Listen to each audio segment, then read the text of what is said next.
número 100. Louvado seja o nome do Senhor.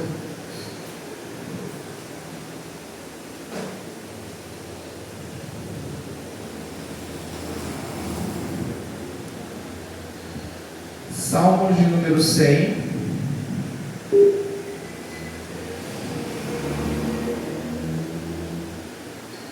Salmo bem conhecido, né, de todos nós.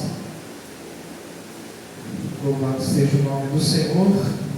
Nós vamos ler todo ele, né? Todo ele. Salmo de número 100. Louvado seja Deus. Diz assim a palavra do Senhor: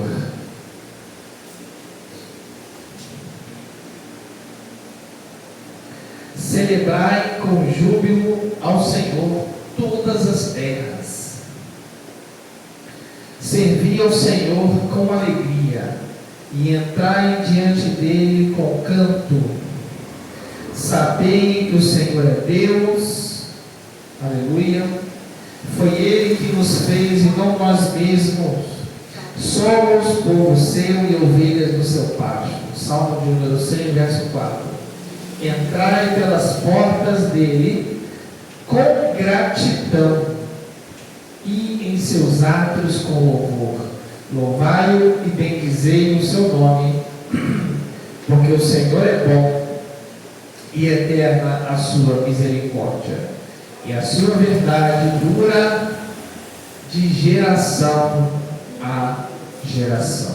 Amém? Pode sentar. Vamos estar cantando ao Senhor. Pega aí vamos cantar o primeiro hino da folha, o Salmo 98.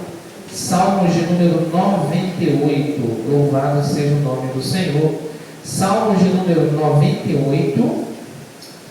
Glória a Deus. Vamos cantar 98b. Acho que o Henrique está sem aula. Salmos 98b. A gente já aprendeu nos novos, não é? Vamos lá.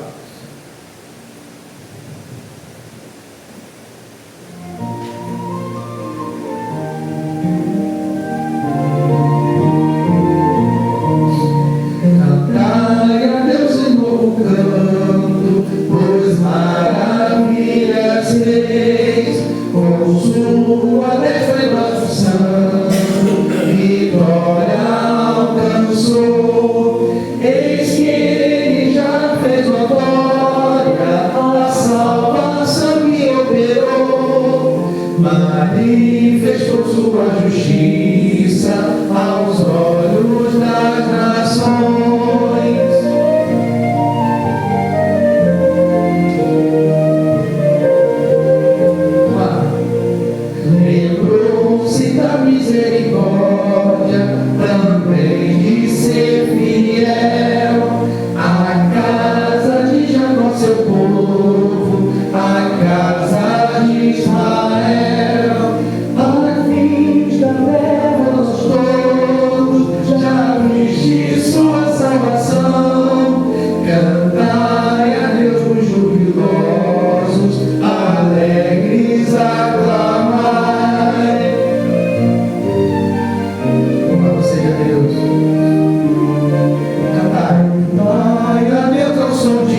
presença, para a glória do nome de Jesus. Vamos orar, pedindo a Deus para que Ele manifeste a sua presença, a sua glória. Aleluia. Senhor nosso Deus e nosso Pai, louvado seja o Teu nome, Senhor, na noite desse dia.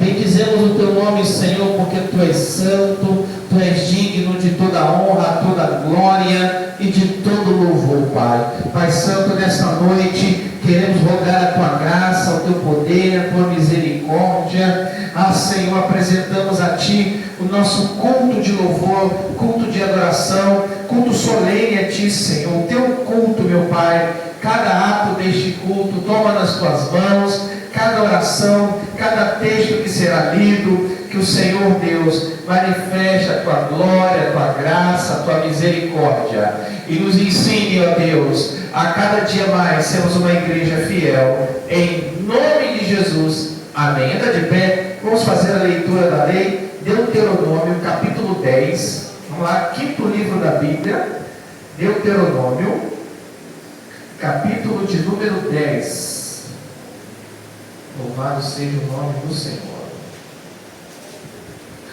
Deuteronômio, capítulo 10, nós vamos ler os versículos 12 e 13. Deuteronômio, capítulo 10, nós vamos ler os versículos 12 e 13. Entendeu? Louvado seja o nome de Jesus. Aleluia. Deuteronômio, capítulo 10, versículos 12 e 13. Todos acharam? Amém? Diz assim a palavra do Senhor: agora, pois, ó Israel, que é que o Senhor teu Deus pede de ti, senão que temas ao Senhor teu Deus, que andes em todos os teus caminhos, e ames e sirva ao Senhor teu Deus com todo o teu coração e com toda a tua alma, que guardes os seus mandamentos do Senhor e os estatutos que hoje ordeno para o teu bem. Eis que os céus e os céus dos céus são do Senhor teu Deus, a terra e tudo que nele há. Então somente o Senhor agradou de teus pais para os amar, e a vossa descendência deles escolheu depois deles em todos os povos, como neste dia se vê.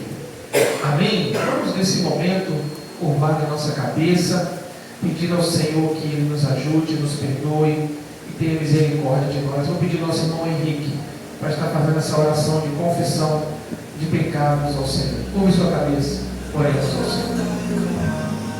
Senhor nosso Deus, nosso Pai, colocamos diante de Ti as nossas vidas. Aleluia.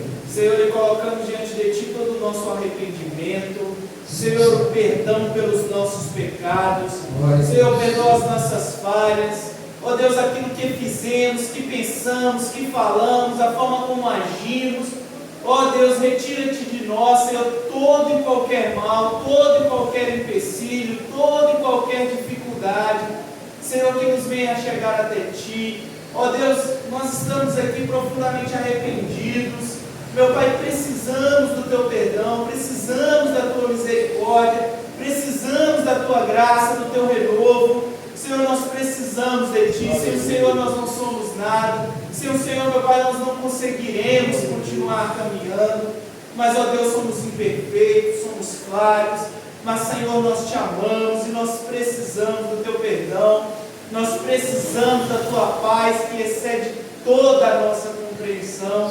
Senhor, nos ajuda, Senhor, nos renova na Tua presença, nos fortalece, nos dê graça, Senhor. Derrama sobre nós a Tua bênção, a Tua misericórdia e principalmente o Teu perdão, porque nós oramos assim no nome do Senhor Jesus. Amém, Senhor. Amém. Palavra de Deus, Isaías 1,18. Vinde então e raciocinemos juntos, diz o Senhor. Ainda que os vossos pecados sejam como a escarlata, eles se tornarão brancos como a neve, ainda que sejam vermelhos como o carmesim, se tornarão brancos como a lã. Podemos assentar, uma vez perdoados. Vamos cantar o Salmo 103. Você vai ter que dobrar a folha, está aí no Salmo 103.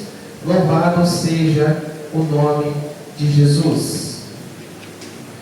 Glória a Deus.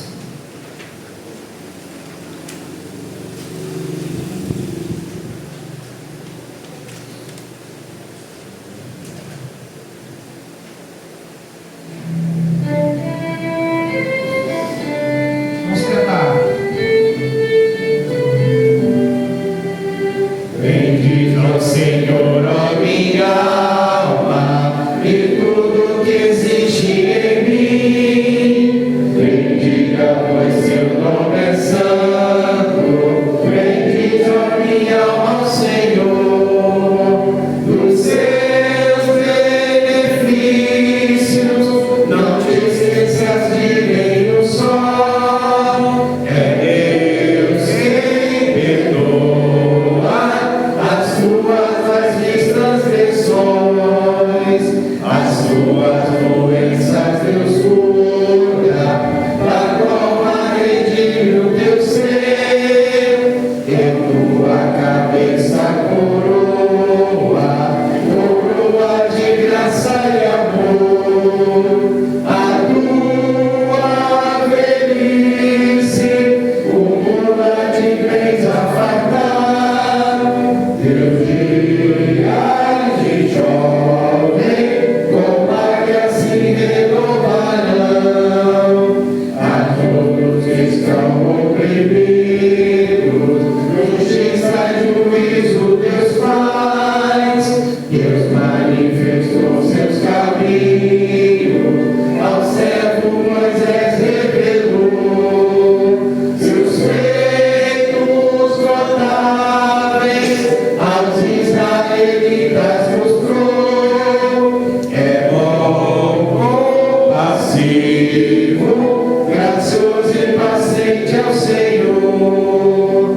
Para sempre Deus não repreende, e nem manterá seu furor, e não tem nos retribuído conforme requer nosso mal.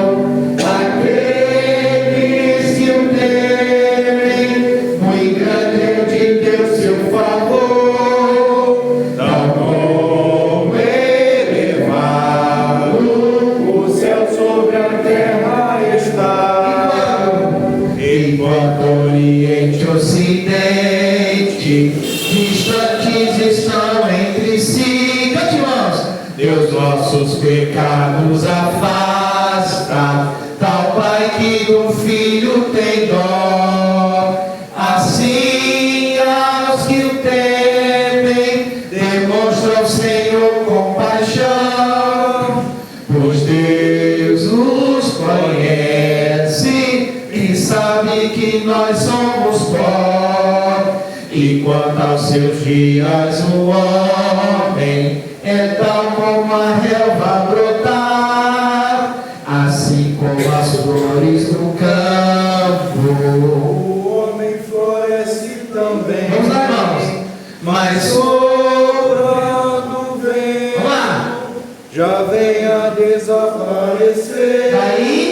Daí em diante não se sabe mais teu lugar, mas sobre os que temem seu nome, A misericórdia de Deus é de eternidade a outra, justiça sobre as gerações. a todos que guardam o pacto firmado por Deus e seus mandamentos, conhecem e os cumprem também nos céus. No céu Deus firmou o seu trono, reinando em tudo que há. Vós todas as hostes de anjos, A Deus o Senhor bendizei, grandiosos em força, que sua palavra cumpris, sempre obedecendo a todas as ordens de Deus. vamos lá. A Deus bendizei suas hostes, que sua vontade vós todos que sois seus ministros, a Deus o Senhor bendizer. Igreja, A Deus bendizei vós em todo o domínio de Deus, vós todas suas obras, bendiz a minha alma ao Senhor. vamos nos colocar de pé. Pegue a sua Bíblia, abra no Evangelho de Mateus, leitura do Novo Testamento. Evangelho agora de Mateus, não, Lucas, perdão. Evangelho de Lucas, capítulo de número 11. Evangelho de Lucas, capítulo 11. Louvado seja Deus. Lucas capítulo 11. Nós vamos ler a partir do verso 5. A epígrafe do texto diz: a perseverança na oração. Lucas capítulo 11, a partir do versículo de número 5. Diz assim: disse-lhes também: qual de vós terá um animal, ou melhor, terá um amigo que, e se for procurá-lo à meia-noite, e lhe disser: amigo, empreste-me 3 pães, pois que um amigo meu chegou à minha casa vindo de caminho, e não tendo que apresentar-me. Se ele respondendo de dentro disser: não me importunes, já está a porta fechada, e os meus filhos estão comigo na cama, não posso levantar-me para te os dar. Verso 8. Digo-vos que, ainda que não se levante a dar-vos por ser seu amigo, levantar-se-á, todavia, por causa da sua importunação, e lhe dará tudo o que houver mister. Verso 9. E eu vos digo: pedi e dá-se-vos-á, buscai e achareis, batei e abre-se-vos-á, porque qualquer que pede, recebe, quem busca, acha, e quem bate, abre-se-lhe-á. E qual pai de entre vós que, se o filho lhe pedir pão, lhe dará uma pedra? Ou também lhe pedir peixe, lhe dará por peixe uma serpente? Ou também, se lhe pedir um ovo, lhe dará um escorpião? Pois se vós, sendo maus, sabeis dar boas dádivas aos vossos filhos, quanto mais dará o Pai Celestial, o Espírito Santo, aqueles que nos pedem. E é isso que nós vamos fazer agora. Vamos orar ao Senhor, apresentando aí a nossa vida, as nossas causas de oração. Orar ali pela vida do nosso irmão Guto, que está resfriado, a nossa irmã Cleide, a nossa irmã Lucimar, alguns irmãos que ainda estão com dificuldade na saúde. Vou pedir o pastor, está orando também pela igreja, pelo nosso estado, pela nossa cidade, né? Para que o Senhor abençoe o seu povo, desperte a sua igreja. Hoje é o último domingo do ano de 2025, nós precisamos apresentar a nossa vida, a nossa casa, a nossa família, a liderança, não é verdade? A igreja, o campo missionário, que o Senhor possa estar levantando homens e mulheres, tanto quanto também despertando e preservando aqueles a quem Ele chamou. Pastor Carlos vai estar fazendo essa oração, onde mesmo ele estiver, pela igreja, pelo povo de Deus. Curva sua cabeça, oremos ao Senhor. Senhor, nosso Deus, nosso Pai, graças te damos mais uma vez, porque podemos chegar aqui nesse lugar. E queremos nesse momento, Pai amado, interceder, Pai, por esse grupo que está se iniciando, somente para a sua adoração, para o seu louvor, Pai, para o crescimento, Pai amado, espiritual, de todos os teus servos que se encontram aqui presentes. Pai, nesse momento, o nosso pastor pede que algumas pessoas que estão enfermas, Pai amado, eu peço ao Senhor que, em nome de Jesus Cristo, possa enviar os seus anjos para levar a cura dessas pessoas. Eu quero te apresentar também a autoridade dessa cidade nas tuas mãos, Pai. Sim, Senhor. Pai, faça com que ele possa criar leite para favorecer o seu povo nessa terra, Pai amado. Pai, eu te entrego, Pai amado, o crescimento dessa igreja nas tuas mãos.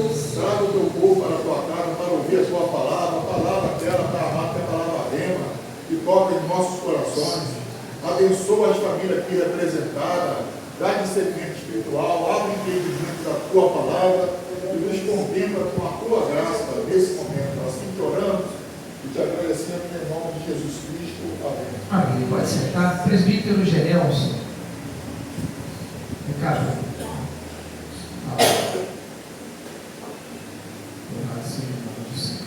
Não está dando a palavra.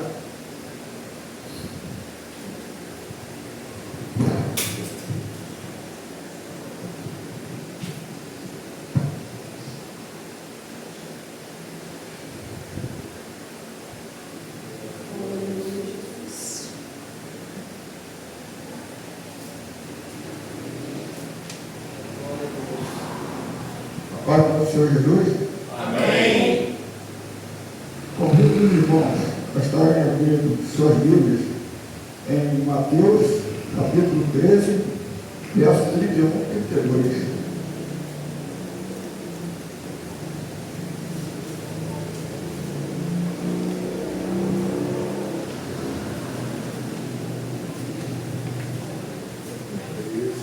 Amém? Subtítulo: A parábola do grão de mostarda.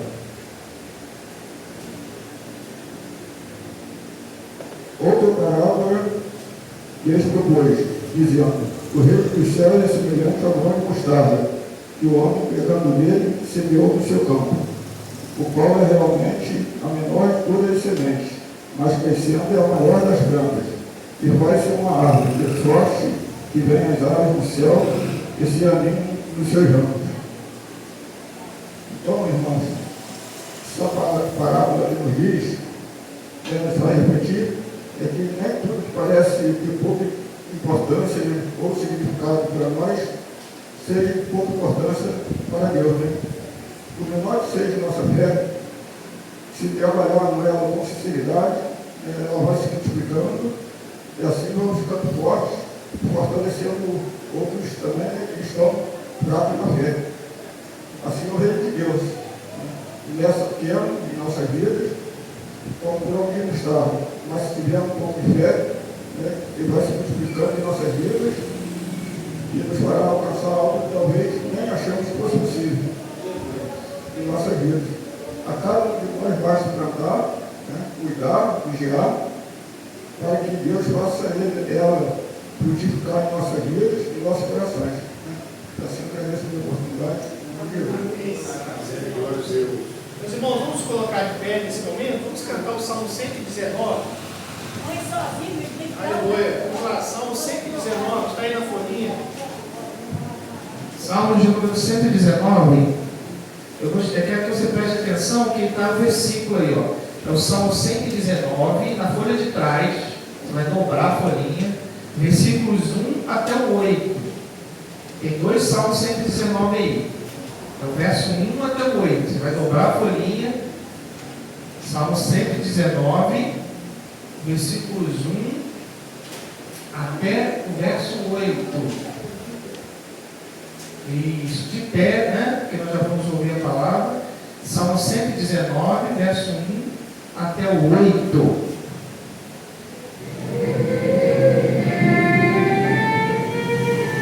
Vamos lá, irmãos. São bem-aventurados os que têm o seu caminho irrepreensível, que andam sempre na lei do Senhor.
Vamos ouvir a palavra.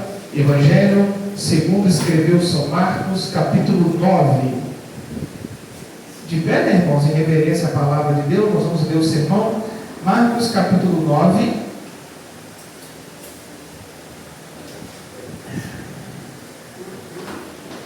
Evangelho segundo escreveu São Marcos.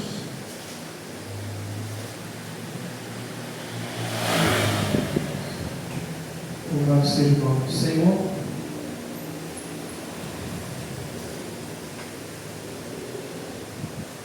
Marcos capítulo 9.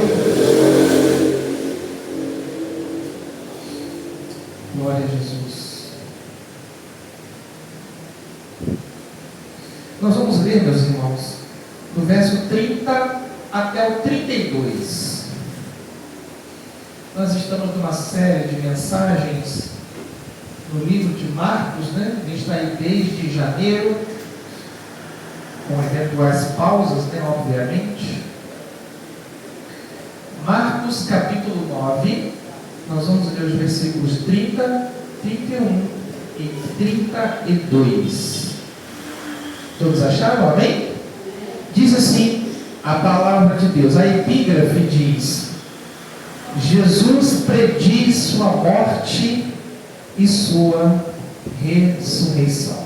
Diz assim: e tendo partido dali, caminhando pela Galiléia, e não queria que alguém o soubesse, porque ensinava os seus discípulos e lhes dizia: o Filho do Homem será entregue nas mãos dos homens, e matá-lo-ão, e morto ele, ressuscitará ao terceiro dia. Verso 32. Mas eles não entendiam esta palavra e receavam interrogá-lo. Senhor, nós te damos graça pela leitura da tua palavra. Pedimos que o Senhor nos ilumine, fala conosco aquilo que realmente precisamos ouvir, não aquilo que queremos ouvir.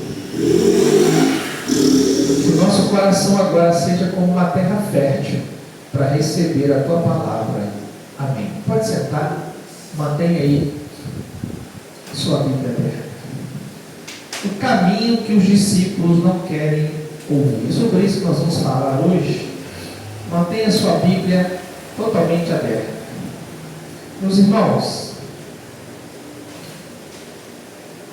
o Evangelho de Marcos, o capítulo 9 especificamente, ele não é um capítulo sobre milagres.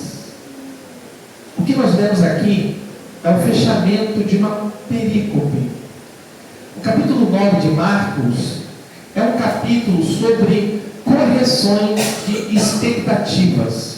Havia algumas expectativas no coração dos discípulos, e o capítulo 9 particularmente serve para realinhar as expectativas dos discípulos em relação a Jesus.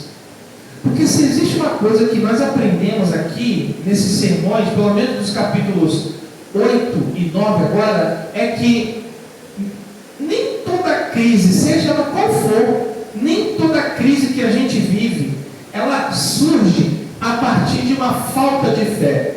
Não necessariamente. Nem toda crise que a gente vai enfrentar na vida vai surgir quando nós não temos fé. Algumas crises que a gente enfrenta na vida, elas surgem de um excesso, de uma expectativa mal ajustada que a gente tem de Deus, das coisas e da maneira que Deus pretende ou vai agir na nossa vida. O fato é que todos nós, em alguns momentos, cremos demais. A gente tem muita fé às vezes, a gente crê bastante, mas a gente espera do jeito errado. A gente espera um Deus, muitas vezes, que apenas confirma aquilo que a gente quer. Às vezes a gente constrói uma imagem nossa de quem Deus é, e um Deus que confirma os meus sonhos, um Deus que acelera os meus desejos, e muitas vezes esses desejos e sentimentos são alimentados por mensagens de autoajuda na internet, livros que as pessoas às vezes postam na internet, o famoso café, né, com Deus Pai, sempre retroalimentando, às vezes, falsas esperanças, construindo uma ideia completamente diferente do Cristo que o Evangelho quer nos ensinar. E aí, quando Deus ele não responde aquilo que gostaríamos que ele respondesse, muitas vezes nós não negamos a fé, mas às vezes a gente se frustra com o caminho que Deus começa a fazer na nossa vida. O que isso tem a ver com o texto que nós acabamos de ler? Bom, se vocês prestaram atenção na leitura, o capítulo 9, ele é profundamente marcante naquilo que nós vamos falar aqui hoje. Por quê? Porque se vocês leram ali no versículo 2 até o versículo 13, eu que preguei o sermão aqui, nós falamos sobre a transfiguração. E lá na transfiguração, o que os discípulos viram ali? A glória. E a glória foi tão intensa que quase que os discípulos quiseram ficar naquela montanha. Pedro propõe construir algumas tendas ali. Depois, nos versículos 14 em diante, o sermão pregado aqui semana passada pelo reverendo Ricardo Costa Batista, eles viram a glória, a libertação de um adolescente, a libertação de um jovem. E diante daquela libertação dos demônios na vida daquele jovem, primeiro eles viram a glória no Monte da Transfiguração. E no sermão passado, o pastor pregou que eles viram ali o poder de Deus, um poder tão grande que parecia confirmar que o reino de Deus estava do jeito certo. E agora, no texto que a gente leu, versos 31, 31 e 32, Jesus faz algo que frustra qualquer espiritualidade triunfalista. Porque nesses 3 versículos, Jesus ele vai repetir a ideia da cruz. Ele vai falar de novo da sua morte. Veja que aqui nesses 3 versículos, nós não temos um novo milagre. Aqui nós não temos uma nova revelação. Aqui nós não temos uma nova estratégia. Aqui apenas Jesus falando da cruz. No sermão de domingo passado, pregado pelo pastor, o sermão terminou com uma advertência muito severa, demais do que severa, para quem gosta de controle espiritual. Lembra que o pastor pregou as palavras de Jesus aos discípulos, que ele disse: essa casta de demônio só sai com jejum e com oração. Lembra disso? Só sai com jejum e oração. Ou seja, o problema dos discípulos ali não era falta de espiritualidade. O problema dos discípulos ali era dependência. E agora, nos 3 versículos que nós acabamos de ler, Marcos vai entrar um pouquinho mais fundo. Ele vai penetrar um pouco mais. Por quê? Porque mesmo quando os discípulos aprenderam com Jesus sobre dependência, os discípulos ainda não aprenderam nada ou muito pouco sobre o caminho da cruz. E é por isso que aqui nesses 3 versículos, Jesus repete o seu ensino. Jesus insiste na ideia do seu sacrifício, na ideia da cruz. Os versos 30, 31 e 32, Jesus está pela segunda vez falando sobre a sua morte. Só que aqui ele é curto, ele é objetivo, ele é direto, ele é sucinto. Isso não quer dizer que os discípulos entenderam melhor, mas aqui os discípulos, apesar de terem entendido, ainda há dentro deles uma resistência. E veja, meus irmãos, esse texto 30, 31 e 32, eles não surgem aqui. Essa história começa lá atrás, em Cesareia de Filipe. Lembra? Jesus fala sobre sua morte e Pedro, ele até acerta o título de Jesus. Ele fala: tu és o Cristo. No entanto, Pedro, apesar de ter acertado o título de Jesus, tendo chamado ele de o Cristo ou ungido, Pedro erra o conteúdo. Por que Pedro errou o conteúdo? Porque quando Jesus falou o tipo de Cristo que ele era, não era o Cristo que Pedro tinha construído dentro da mente dele, mas o Cristo que ele realmente era. Qual era o Cristo que Jesus apresenta para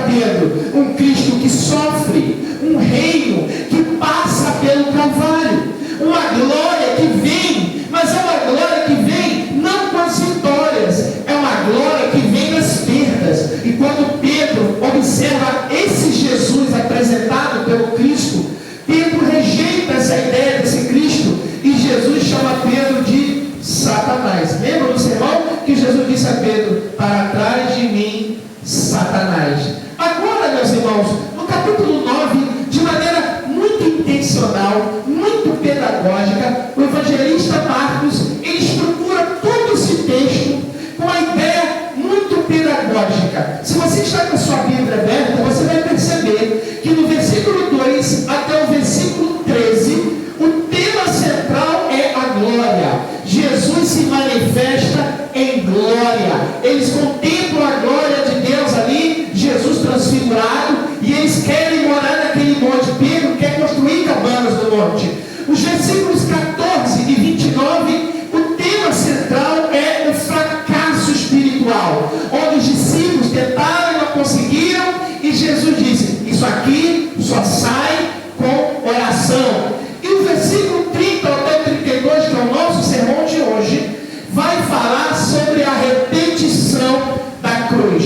E essa ordem aqui de Marcos, ela é intencional, ela é lógica, ela é objetiva. O que isso quer dizer? Apesar de Jesus ter mostrado a glória no verso 2 até o 13, isso não anula a cruz. O que Jesus e o Marcos está tentando dizer é que a glória, ela não anula a cruz. O que Marcos está tentando dizer no sermão passado é que por mais que você ore para expulsar demônios, etc., nem mesmo uma vida de oração substitui ou elimina a cruz. A cruz permanece, a cruz continua intacta. E Marcos aqui, ele constrói seu argumento em 3 passos lógicos, em 3 passos progressivos. Eles estão andando com Jesus. Há um choque aqui absurdo nos discípulos, e tudo isso aqui termina numa espécie de colapso. E assim, meus irmãos, o texto que a gente leu, ele se organiza em 3 partes. Se você está com a sua Bíblia aberta, olhe mais uma vez para o versículo de número 30. E aqui no verso 30, o que Jesus está ensinando aí? Nós temos aqui a direção do Filho. Veja, Jesus está andando em direção à cruz, com plena consciência e completa intenção. O que Jesus está dizendo aí é que Marcos está tentando descrever que isso aqui não é apenas uma caminhada aleatória. Não. Jesus está caminhando para cumprir um plano objetivo muito claro. Esse é o primeiro ponto. O caminho deliberado de Jesus. O verso 31, olhe mais uma vez para o verso 31. Marcos vai tentar desenvolver o conteúdo, a mensagem de Jesus. E qual é a mensagem? Enquanto Jesus anda, perceba o verso 31. Porque ensinava seus discípulos e lhe dizia: o Filho do Homem será entregue nas mãos dos homens. Veja, enquanto Jesus anda, ele está ensinando os discípulos aquilo que eles menos querem ouvir. O que eles não querem ouvir? Jesus aqui não está adaptando o discurso para a expectativa deles, para agradar os ouvidos deles. Jesus ele não está negociando o conteúdo da mensagem para preservar a boa vontade deles. Não, a mensagem é clara: eu estou caminhando com vocês, mas eu vou passar pela cruz. E ao terceiro passo final, olha o verso 32. Perceba que aqui nós temos uma espécie de resistência dos discípulos. Veja que o texto não termina com uma perseguição externa, mas o texto termina com uma rejeição dos discípulos. Por que eu falo rejeição? Eles não compreendem Jesus aqui. Não porque eles não podem compreender. Eles não compreendem aqui porque eles não querem entender. Os discípulos ficam em silêncio quando Jesus fala aqui. E talvez você está pensando aí, os discípulos ficarem em silêncio em sinal de respeito. Não, aqui o silêncio dos discípulos não é respeito. Aqui o silêncio é uma fuga disfarçada de reverência. E aqui, meus irmãos, nós somos confrontados com a reação dos discípulos. Por quê? Porque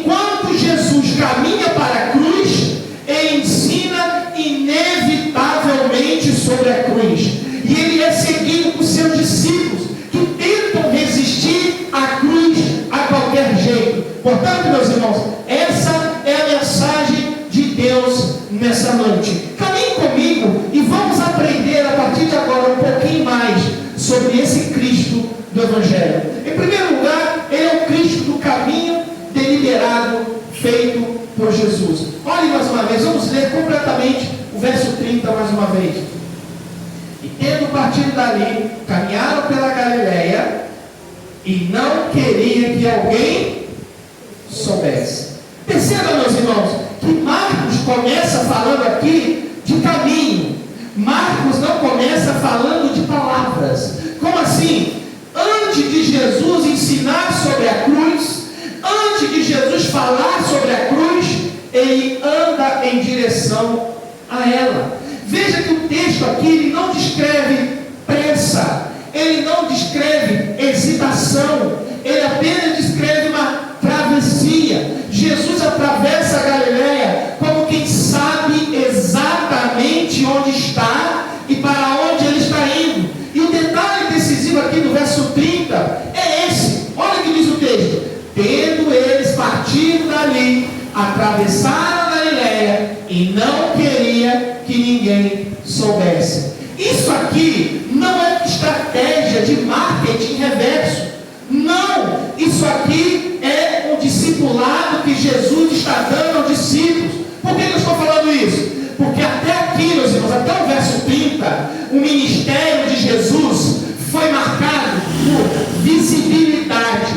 Todo mundo via multidões, todo mundo ficava espantado, todo mundo ficava admirado com Jesus, todo mundo ficava entusiasmado com Jesus. Mas agora aqui ele está reduzindo deliberadamente o alcance público. E para que ele faz isso? Ele faz isso aqui para aprofundar a formação privada. Por que eu estou falando isso? Porque, meus irmãos, tem horas na vida da gente em que os milagres eles não ensinam mais. Milagres, irmãos, só servem para impressionar. Milagre não transforma ninguém. O que transforma vidas é o discipulado, é a morte na cruz do Calvário. E Jesus aqui, ele está tentando nos ensinar algo que eu e você muitas vezes temos dificuldade de aceitar e de conviver. Como assim? Ninguém aprende a carregar a cruz no meio do aplauso. Ninguém aprende a carregar a cruz no meio da multidão. O texto aqui indica um movimento contínuo, constante, algo já característico do Evangelho de Marcos.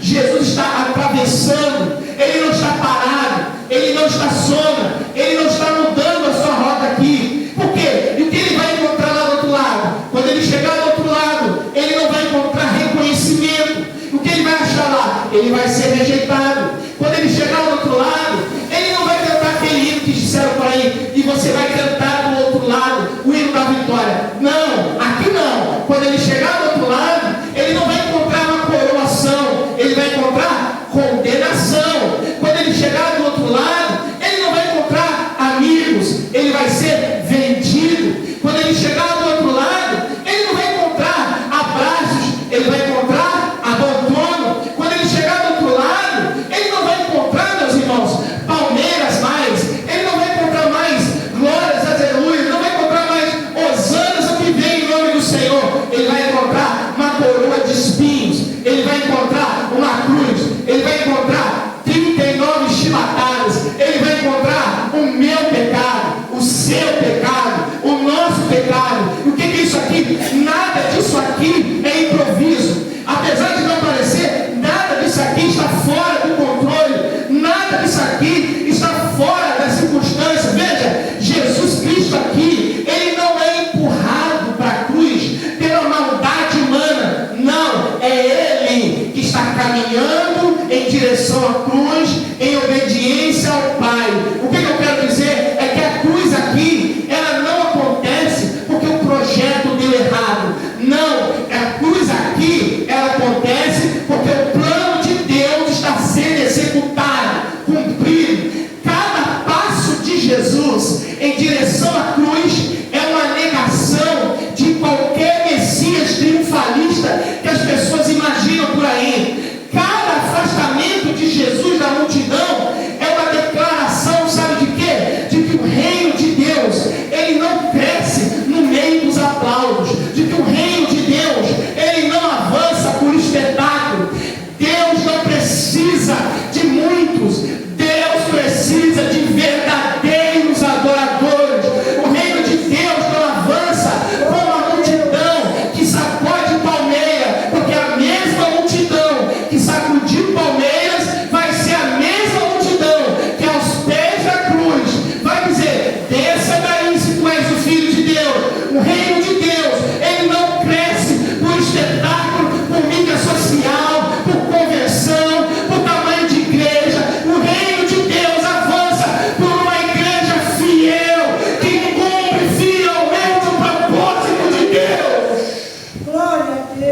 Aleluia. E Jesus aqui está ensinando, sem usar palavras, que o reino de Deus, ele não cresce na velocidade que você acha. O reino de Deus, ele não cresce na velocidade da empolgação. O reino de Deus, ele cresce na profundidade e na intensidade que você obedece a Deus. Sim, meus irmãos, e isso confronta tudo aquilo que nós temos. Isso confronta diretamente a nossa espiritualidade. Por quê? Porque eu e você confundimos sucesso com aprovação. Eu e você confundimos crescimento com visibilidade. Eu e você confundimos bênção com facilidade. Mas aqui não. Aqui Jesus está fazendo o caminho contrário. Ele escolhe o silêncio quando ele poderia subir num palco e fazer um show naquele dia. Ele mesmo falou: eu poderia pedir ao Pai e ele mandaria um exército aqui agora de anjos e me tiraria dessa cruz. Ele poderia fazer isso, mas ele escolheu o silêncio. Ele poderia ter feito muita coisa. Ele ficou só 3 anos de ministério, mas ele ficou 30 anos se preparando. Sabe o que ele está nos ensinando, meus irmãos? Que Cristo está mais preocupado em trabalhar em você do que trabalhar através de você. Vale mais Deus preparar você do que Deus usar você. Ele investe mais na sua formação do que quando ele usa você. Jesus escolhe o caminho mais longo quando ele poderia escolher o atalho. Sabe o que é isso? Isso aqui é um tapa na cara do evangelho de hoje, no evangelho da facilidade, no evangelho do crescimento rápido. Meus irmãos, o reino de Deus ainda é o reino do vale da sombra da morte. O caminho da cruz ainda é o caminho da traição, do choro, do abandono, mas da certeza de que nós estamos debaixo da direção de Deus. Aleluia. E aqui, meus irmãos, nós aprendemos uma das grandes lições desse primeiro ponto, de que às vezes existem momentos na vida da gente que Deus meio que desacelera a nossa vida espiritual. Já passou por isso? Tem horas que Deus meio que dá um freio, e não porque Ele nos abandonou, mas porque Ele está nos levando a sério demais para nos deixar imaturos. E veja, meus irmãos, quando Deus Ele retira o barulho, não quer dizer que Ele está nos esvaziando, é porque Ele está nos preparando. E ser preparado dói demais. O processo é doloroso, né, irmãos? Dói demais. O problema é que muita gente quer seguir com Jesus, quando o caminho de Jesus só apenas confirma as suas expectativas. Mas aqui, o caminho da cruz é o caminho do silêncio. É o caminho que exige dos discípulos que eles aprendam a caminhar quando ninguém está olhando. Um discípulo que aprende a continuar quando ninguém está aplaudindo. Aqui o caminho de Jesus é um discípulo que continua quando a vontade é de ir embora. É um discípulo que vai sem precisar confirmações externas, sem recompensa imediata. E esta é a verdade mais dura desse versículo. Quem precisa ser visto para poder obedecer, ainda não aprendeu a seguir Jesus. Meus irmãos, quem só anda quando as coisas funcionam do jeito que ele quer, não vai aguentar passar pela cruz. Meus queridos, o discipulado verdadeiro, ele começa, sabe quando? Quando você aprende que nem todo crescimento é um crescimento visível, nem todo avanço dá para ser visto com os olhos, nem toda fidelidade é reconhecida. E quem sabe você está aí dizendo: Senhor, eu tenho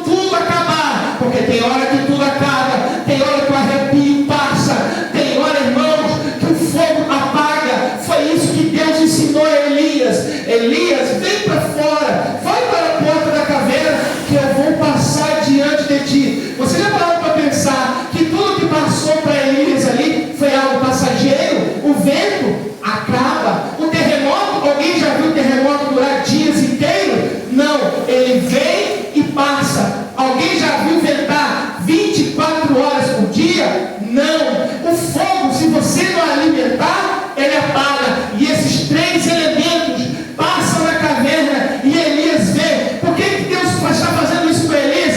Deus está ensinando Elias que às vezes a caminhada com Deus, você vai viver sem fogo, sem vento, sem barulho. E o fato de você não conseguir enxergar não quer dizer que Deus não está trabalhando. Ele pode estar moldando. Às vezes a maior glória do cristão não é os aplausos, mas sim o choro de uma noite. Mas a única certeza que a gente tem é essa, irmão, que o choro, ele pode até durar uma noite, mas a alegria vem ao amanhecer. Essa é a primeira lição, meus irmãos. Essa é a primeira verdade. Nem sempre, aleluia, a glória de Deus, o crescimento, ele é visível. Guarde que eu vou lhe dizer aqui: nem tudo que está dando certo é de Deus. E tem coisas que estão dando tudo errado, mas é Deus provando você e testando a sua fé. Em segundo lugar, leia comigo agora o verso 32, o conteúdo inevitável do ensino de Jesus. Vamos lá, 32. Porque ensinava aos seus discípulos e lhes dizia: o Filho do Homem está sendo entregue nas mãos dos homens e o matarão, e morto, depois de 3 dias ressuscitará. Veja, meus irmãos, Marcos aqui faz isso de maneira intencional. Veja, porque ensinava. Não é essa expressão aí? Porque ensinava. Veja, Jesus aqui, ele não está comentando da cruz, ele está ensinando a cruz. O verbo grego que aparece aqui, ele está literalmente dizendo que Jesus está sendo entregue. Isso aqui não é uma fala isolada do texto. Veja, o conteúdo do ensino de Jesus é tudo que os discípulos não querem ouvir. Por quê? Porque não é apenas futuro aqui. Isso aqui não é uma hipótese. Isso aqui não é uma possibilidade. Entregar-se à cruz aqui é processo, é decreto, é soberania, é controle. Veja, meus irmãos, que aqui ninguém falou de Judas. Antes de Judas trair, antes do sinédrio se reunir, antes de Pilatos aparecer na narrativa, Jesus já está afirmando: a entrega já começou. Isso aqui é controle de Deus. Isso aqui é soberania. O que o texto está nos ensinando é que a cruz, ela não acontece porque os homens tomaram o controle. Não é verdade. A cruz aqui, ela só acontece porque Deus nunca perdeu o controle de nada. E observe a progressão do texto. Olhe mais uma vez o verso 32. Veja a progressão. Os verbos aí, ó. Ele foi entregue, olha só, ele foi entregue, ele será morto e ele vai ressuscitar. Veja, entregar, morrer e ressuscitar. A glória de Deus está ali, mas ela não está antecipada. Como assim? Ela está submetida ao caminho da entrega. Veja, meus irmãos, Jesus está deixando claro aqui que não existe ressurreição que não passe pela morte. Não existe reino de Deus que não passe pela cruz. E aqui está o ponto decisivo. Jesus aqui, ele não está apenas descrevendo o que vai acontecer com ele. Ele está definindo aqui nesse versículo qual é o padrão do discipulado. Como assim qual é o padrão do discipulado? Sim, quem segue o Filho do Homem. Sim, quem segue o Filho do Homem segue o Messias, que vence como? Aqui é o texto da fora da lógica, é o texto do paradoxo, porque a vitória aqui, ela acontece aonde? Ela acontece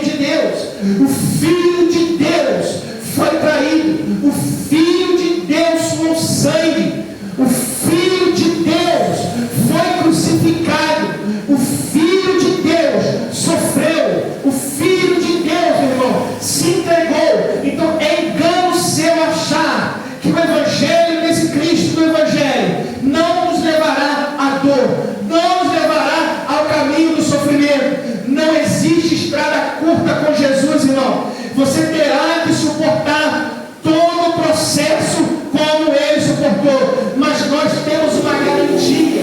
Foi ele mesmo que falou: no mundo tereis aflições, mas tende bom ânimo, porque disse ele, né? Eu venci o mundo, e essa é a nossa certeza. Não é eu que sou forte, nós vamos suportar na força dele, na graça dele, no nome dele, sobre ele, debaixo das mãos dele. Meus irmãos, uma outra coisa que eu aprendo aqui é que toda tentativa, qualquer tentativa de pular a cruz, cria um Cristo falso. Se você está tentando viver uma vida sem cruz, você vive um outro evangelho. Não é possível seguir a cruz, seguir a Jesus e negociar aquilo que ele ensina. Meus irmãos, Jesus está ensinando aqui que a cruz não é uma interrupção de um plano. Jesus está dizendo que a cruz é o próprio plano de Deus. Veja, meus irmãos, ele está sozinho com aqueles que prometeram ir com ele até a morte. E ele vai lá para o Monte das Oliveiras, e quando ele vai orar, Lucas diz que a dor dele, a angústia dele foi tão grande que ele suou sangue. E ele, quando volta para falar com os seus discípulos, ele pega eles dormindo. Aqueles que prometeram ele ir com ele até a morte, agora estavam em sono profundo. E ele diz: vocês não podem vigiar comigo nem por uma hora, nem por uma hora vocês podem vigiar comigo. Meus irmãos, prestem bem atenção, não existem atalhos na vida com Deus. Haverão dias que você vai dizer: Senhor, eu estou cansado. Haverão dias que você vai dizer: Senhor, já não dá mais, eu estou esgotado. O próprio apóstolo Paulo teve uma experiência como essa, mas ele ouve da boca do Senhor: a minha graça te basta. E eu louvo a Deus, irmãos, de que a cruz nos ensina de que o plano de Deus não pode ser frustrado na nossa vida. Amém? Vejamos o último ponto, verso 32, a resistência silenciosa dos discípulos. Olha aí, o verso 32. E eles não compreendiam essas palavras e tinham medo de lhe perguntar. Veja, queridos, e aqui está o coração do texto que a gente leu.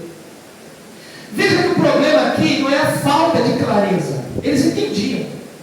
O problema aqui é a falta de disposição. O verbo que aparece aqui, não compreendiam, na língua grega, não significa aqui uma incapacidade intelectual. Não quer dizer aqui Marli, não significa aqui que eles não tinham capacidade de entender o que Jesus está dizendo. Não. Significa que eles se recusavam a aceitar aquele fato. Marcos aqui então, ele está descrevendo uma oposição clara, aberta. No entanto, aqui não há uma discussão, aqui não há protesto. Todos os discípulos estão como? Calados. Todos eles estão em silêncio. E por que eles estão em silêncio? Não é por falta de entendimento, porque Jesus foi direto, curto e objetivo. Eu vou morrer, os homens têm que me entregar, mas eu vou ressuscitar. Por quê? Porque o problema aqui é a falta de disposição dentro deles. E Marcos aqui está expondo para nós uma verdade muito desconfortável para mim e para você, quando nós falamos de discipulado. Por quê? O que Paulo está nos ensinando aqui? Que é possível nós andarmos com Jesus, é possível ouvir Jesus, é possível você ver os milagres de Jesus e ainda assim resistir de maneira calada, vazia, discreta àquilo que ele está ensinando. E veja, a resistência mais perigosa aqui não é aquela resistência barulhenta que todo mundo fala: não, eu não aceito. A resistência perigosa aqui é aquela resistência que você não concorda, mas você fica calado. Já teve situações assim? Quando alguém fala algo que você não concorda, você não responde.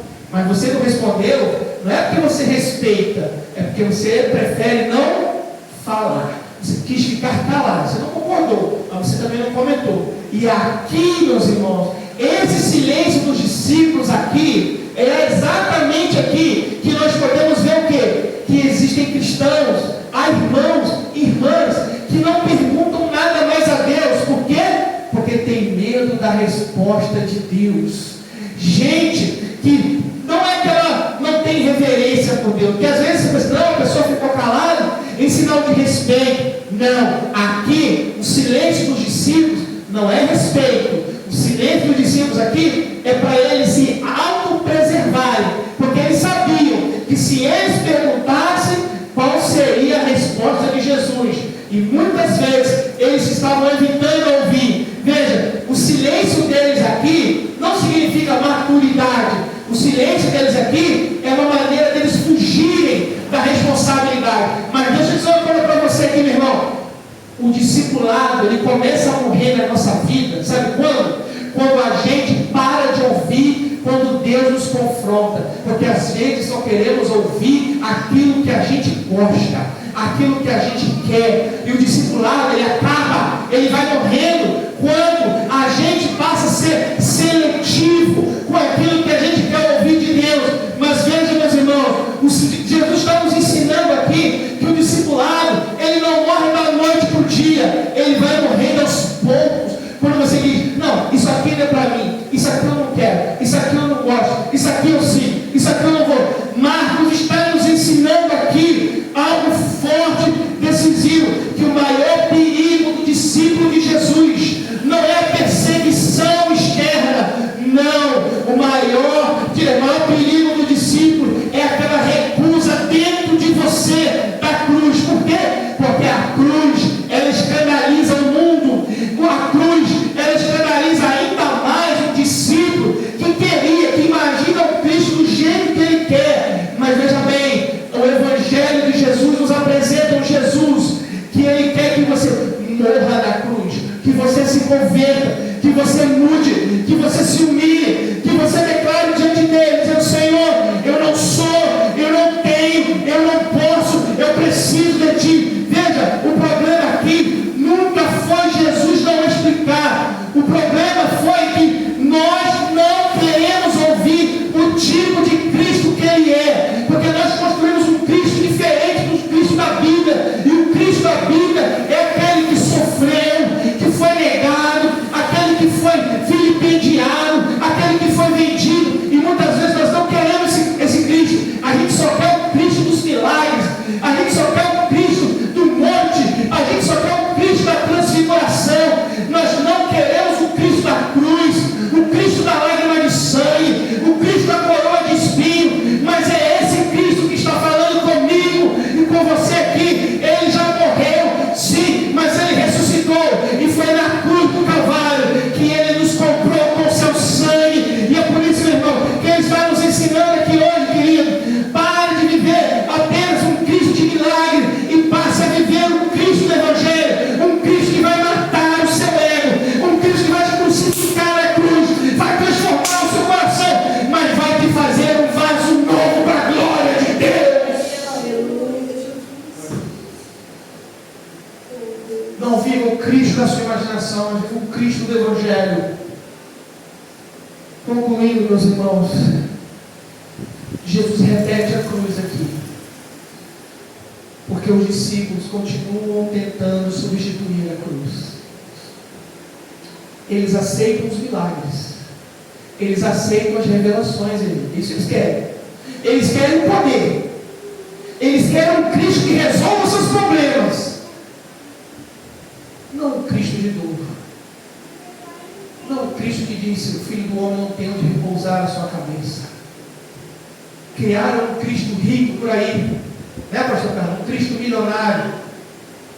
Disseram até que ele tinha casa na praia, mas tudo que ele tinha era emprestado. A cruz era de outro, o túmulo era de outro, o jumento era de outro, nada era dele. O Evangelho nos ensina que o Cristo do Evangelho é diferente do Cristo da modernidade. Porque o mundo de hoje, eles querem outro Cristo. Eles querem poder, mas não querem se entregar a Cristo. Eles querem glória, mas eles não querem obedecer a Cristo. Eles querem o reino, mas não querem sofrer por Cristo. Mas o Cristo que está aqui do Evangelho, do nosso texto, é um Cristo que não negocia o caminho. Você terá que passar pela cruz. Ele não adapta a rota aqui ao conforto dos seus discípulos. Ele não suaviza aqui a verdade para preservar a expectativa dos discípulos. Não, o silêncio dos discípulos aqui não altera em nada o plano de Deus. O Filho do Homem está sendo entregue. Ele será morto, ele ressuscitará. Em nada do que eu falei aqui depende de qualquer coisa que os discípulos façam. E aqui, meus irmãos, o texto nos confronta. Por quê? Porque o reino de Deus sempre vai passar pela cruz. Sempre passou pela cruz. Sempre passará pela cruz. E só o discípulo permanece. E quem aceita caminhar atrás de um Cristo que não promete atalhos, que não oferece substitutos, que não poupa do sofrimento, mas que sofre, que se entrega, mas que ressuscita, esse mesmo discípulo há de subir ao soar o som da última trombeta. Meus irmãos, eu quero tirar algumas lições aqui desse texto. Em primeiro lugar, eu aprendo aqui o seguinte: que o maior perigo do discípulo não é rejeitar Jesus em voz alta. Eu rejeito Jesus. Que ninguém faz isso. Ninguém é maluco, louco por fazer isso. Eu rejeito Jesus. O maior perigo do discípulo não é rejeitar ele dessa forma. O maior perigo do discípulo é seguir Jesus. É seguir Jesus em silêncio seletivo. Isso aqui eu vou ouvir, isso aqui eu não vou ouvir. Esse é um grande perigo. A segunda coisa que eu aprendo aqui é que toda fé que tenta pular a cruz acaba adorando um Cristo que nunca existiu. O Cristo do Evangelho é o Cristo sofredor, mas ele também é o Cristo vencedor. E talvez em último lugar eu aprendo aqui que o discipulado não é você entender o caminho de Deus. O discipulado é você continuar seguindo ele, mesmo quando ele frustra as suas expectativas. Esse é o verdadeiro discipulado. Quando você quer ir para lá e ele fala para você: vamos para cá. Esse é o verdadeiro discipulado. Quando você quer sorrir, quando você quer sorrir, mas você não consegue. Ou quando você quer ficar calado, o Senhor diz: olha, eu você falar. Quando você quer ir para uma caverna, igual Elias fez, mas ele vai lá na caverna te buscar. Porque o Cristo do Evangelho não é o Cristo que você acha que é. O Cristo do Evangelho é aquele que faz aquilo que a Bíblia diz que ele tinha que fazer. E mesmo que isso toque você, e mesmo que isso machuque a sua alma, o verdadeiro discípulo é aquele discípulo que continua. Todo mundo está desapontado. Como Jesus na cruz que olhou para o céu, disse: Deus meu, por que me abandonaste? Mas ele não desceu da cruz. Eu quero orar com você agora. Fique de pé nesse momento.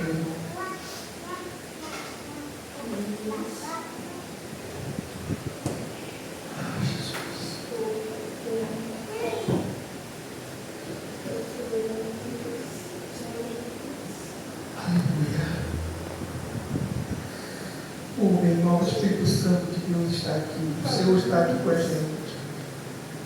Mesmo que às vezes suas expectativas sejam outras. Talvez você achou que o caminho te levaria para um lugar, Mas o Cristo do Evangelho está aqui para dizer para você que talvez o caminho seja diferente do que você gostaria, mas Ele não te abandona. Ele está caminhando contigo a cada passo que você dá. Senhor, nós louvamos o Teu nome, Pai. Louvamos o Teu nome, Senhor, porque o Cristo do Evangelho é um Cristo, Senhor, que muitas vezes frustra a nossa espiritualidade. Um Cristo que molda o nosso coração. Às vezes, Senhor, criamos tantas expectativas, criamos um Deus totalmente distorcido do Evangelho. Mas o Cristo do Evangelho é um Cristo que sorri chorando. É um Cristo que vence na morte. É um Cristo, aleluia, que vence nas derrotas. É um Cristo que fortalece nas fraquezas. Porque quando nós achamos que estamos fracos, em Ti nós somos fortes.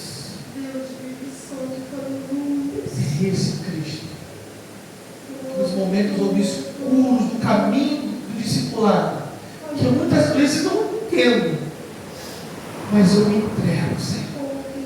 Eu me rendo. E que o Senhor nos ajude a sermos discípulos que se rende ao Cristo do Evangelho. Não ao Cristo que achamos que Ele é, mas ao Cristo do Evangelho. Ao Cristo que disse: se possível for, passa de mim esse cálice, mas todavia, que se cumpra em mim, seja feita a tua vontade. É isso, que a tua vontade seja feita. Esse é o Cristo do Evangelho. E que esse Cristo construa em nós um verdadeiro discípulo, em nome de Jesus. Amém. Deus abençoe a sua vida, em nome